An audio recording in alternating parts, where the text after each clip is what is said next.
প্রিয় ছোট্ট বন্ধুরা, তোমরা নিশ্চয়ই ভালো আছো। আজকে আমরা গল্প পাঠে যে গল্পটা পড়ব সেই গল্পটার নাম ফণী মামার মশা পাখি। গল্পটি লিখেছেন হুমায়ুন হানিফ। গল্পটি প্রথম প্রকাশিত হয় 2017 সালে দৈনিক প্রথম আলোতে। তো আর কথা না বাড়িয়ে চলো শুরু করা যাক গল্পটি। ঘরে ঢুকেই অবাক হওয়ার মতো ঘটনা দেখল রোটন। দিনের বেলা ফণী মামা মশারির ভেতর ঢুকে বসে আছেন। বিজ্ঞানীদের মতো হাতে মাইক্রোস্কোপ, মাথায় টর্চ লাইট। মশারির ভেতর গভীর মনোযোগে কি যেন দেখছেন, মাঝে মধ্যে খাতায় নোট নিচ্ছেন। ঘটনা অবাক হওয়ার মতো হলেও রোটন খুব একটা অবাক হলো না, বরং ঘরের ভেতর মামাকে পেয়ে খুশি হলো। মামার এরকম কর্মকাণ্ডের সঙ্গে সে আগে থেকেই পরিচিত। কি করছো মামা? মামা রোটনের কথার জবাব না দিয়ে বললেন, পাশের চেয়ারটায় চুপ করে বস। রোটন লক্ষ্মী ছেলের মতো চুপ করে বসে পড়ল। তার ভীষণ ভালো লাগছে। ফণী মামাকে রোটনের এমনিতেই খুব বেশি ভালো লাগে। তার উপর মামার অদ্ভুত সব কর্মকাণ্ড তো আছেই। কিছুক্ষণ বসে থাকার পর মশারির ভেতর থেকে ফণী মামা বেরিয়ে এলেন। তার মুখে তৃপ্তির হাসি। হাত দিয়ে রোটনের চুলগুলো এলোমেলো করে দিয়ে বললেন, হুটুন মিয়া, কি খবর? মুহূর্তেই রোটনের মন ভালো হয়ে গেল। মামার দিকে তাকিয়ে হেসে ফেলল সে। ফণী মামা রোটনকে হুটুন বলে ডাকেন। অন্য কেউ এই নামে ডাকলে রোটনের রাগ লাগে, কিন্তু ফণী মামা ডাকলে কেন জানি ভালোই লাগে। ভালো লাগার কারণ রোটন জানে না। মামার দিকে তাকিয়ে রোটন কৌতূহলী হয়ে প্রশ্ন করল, মশারির ভেতর কি করছিলে মামা? ফণী মামা গম্ভীর গলায় বললেন, মশা পাখি নিয়ে একটা এক্সপেরিমেন্ট করছিলাম। রোটন চোখ কপালে তুলে বলল, মশাদের নিয়ে আবার কিসের এক্সপেরিমেন্ট? তাছাড়া মশা আবার কবে থেকে পাখি হলো? মামা কিছুটা বিরক্তি নিয়ে বললেন, তুই তো দেখি মহাগাধা, কিছুই জানিস না। এরপরই হাত নেড়ে নেড়ে বললেন, মশা পাখিদের মতো উঠতে পারে, পাখিদের মতো ডিম পাড়ে, পাখিদের মতো গানও গায়, তাহলে মশা কেন পাখি নয়? রোটনের চোখ মুখ বিস্ময়ে উজ্জ্বল হয়ে উঠল।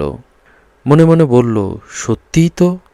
এরপর মামার দিকে তাকিয়ে মাথা চুলকাতে চুলকাতে বলল, তাহলে তো মাছি, তেলাপোকা এগুলো সবাই পাখি, তাই না মামা? রোটনের কথায় মামা আরও উৎসাহ পেলেন। বললেন, ঠিক বলেছিস, এরাও পাখি। তবে এক এক করে কাজ করতে হবে। আগে মশাকে পাখি সমাজে মর্যাদা দেই, তারপর এক এক করে সবাইকে দেব। রোটন বলল, কিভাবে এদের পাখি সমাজে মর্যাদা দেয়া হবে? মামা বললেন, একটু অপেক্ষা কর, ছেলে পেলে চলে আসবে, তখনই বলবো। কিছুক্ষণ বসে থাকার পর রোটন দেখল তার বয়সী 10-15 জন ছেলে মামার ঘরে এসে ঢুকল। সবাই হৈহুল্লোড় করছিল। মামা ওদের শান্ত হয়ে বসতে বললেন। সবাই শান্ত হওয়ার পর মামা কথা বলা শুরু করলেন। মশাদের কিভাবে পাখি সমাজে মর্যাদা দেয়া যায়, এই হলো আলোচ্য বিষয়। মশার প্রতি মামার ভালোবাসা দেখে মামার প্রতি রোটনের ভালোবাসা আরও বেড়ে গেল। মশার কামড়ে অতিষ্ঠ রোটনের মনেও মশাদের প্রতি একরকম ভালোবাসা জন্ম নিল। মশাদের পাখি সমাজে মর্যাদা দেওয়ার আন্দোলন ভালোই চলছিল। পাড়ার ছেলেপুলেদের অনেকেই যোগ দিয়েছিল মামার সঙ্গে। হঠাৎ এক সকালের ঘটনা। চিৎকার চেঁচামেচি শব্দে রোটনের ঘুম ভাঙল। বারান্দায় বেরিয়ে রোটন অবাক হয়ে দেখল বাড়ির সবাই উঠোনে দাঁড়িয়ে আছে। সবার সামনে দাঁড়িয়ে আছেন নানা ভাই। তার মুখে তৃপ্তির হাসি। সামনে দাউ দাউ করে আগুন জ্বলছে। আগুনে তিনি কি যেন পুড়ছেন। কাছে যেতেই রোটন চমকে উঠল।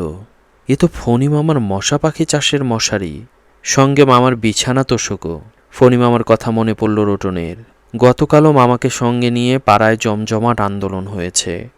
মশাকে পাখিদের মর্যাদা দেওয়ার আন্দোলন। স্লোগানে স্লোগানে পুরো পাড়া সরগম করে ফেলেছিল ওরা। মশা নিধন বন্ধ করো, মশা পাখি রক্ষা করো, আমার ভাই তোমার ভাই, মশা পাখি ভাই, মশা পাখি ভাই, এমন আরও কত স্লোগান। মামা বলেছেন, লোকজন এবার মশাকে পাখির মর্যাদা না দিয়ে যাবে কোথায়? রোটনেরও তাই মনে হয়েছিল। মামার কথা মনে হতেই রোটন দৌড়ে ফণী মামার ঘরের দিকে গেল। মামার ঘরে ঢুকেই রোটন এবার সত্যি সত্যি অবাক হলো। পুরো ঘর পরিষ্কার পরিচ্ছন্ন। মশা তো দূরের কথা, একটা পিঁপড়াও নেই। মামা বিছানায় শুয়ে আছেন, ল্যাপ মুড়ি দিয়ে শোয়া যাকে বলে। পা থেকে মাথা অবধি ঢাকা। মামার গায়ের উপর আলতো করে হাত রাখল রোটন। মামা একটু নড়ে চড়ে উঠলেন। মুখের উপর থেকে লেপ সরিয়ে একগাল হেসে বললেন, রুটন নাকি রে? রোটন বলল, তোমার কি হয়েছে মামা? আর বলিস না, মশার কামড় খেয়ে ম্যালেরিয়া বাঁধিয়ে ফেলেছি। চিন্তা করিস না, জ্বর সেরে গেলে নতুন কিছু নিয়ে কাজ করব। মশা, মাছি, তেলাপোকা পাখি বানানোর আন্দোলন আপাতত বাদ। এরা পোকা আছে, পোকাই থাকুক। পাখি সমাজে এদের কোনো কাজ নেই, বুঝলি? রোটন বিড়বিড় করে বলল, মামা আর কথা বাড়ালেন না। তুই এখন যা, আমি একটু ঘুমাবো বলে আবার লেপের ভিতরে হারিয়ে গেলেন। ফণি মামার মশা পাখি গল্প এই পর্যন্তই শেষ। তো আশা করি তোমরা সবাই খুব মনোযোগ দিয়ে গল্প শুনেছ। আজকে এ পর্যন্তই। Tata, bye bye.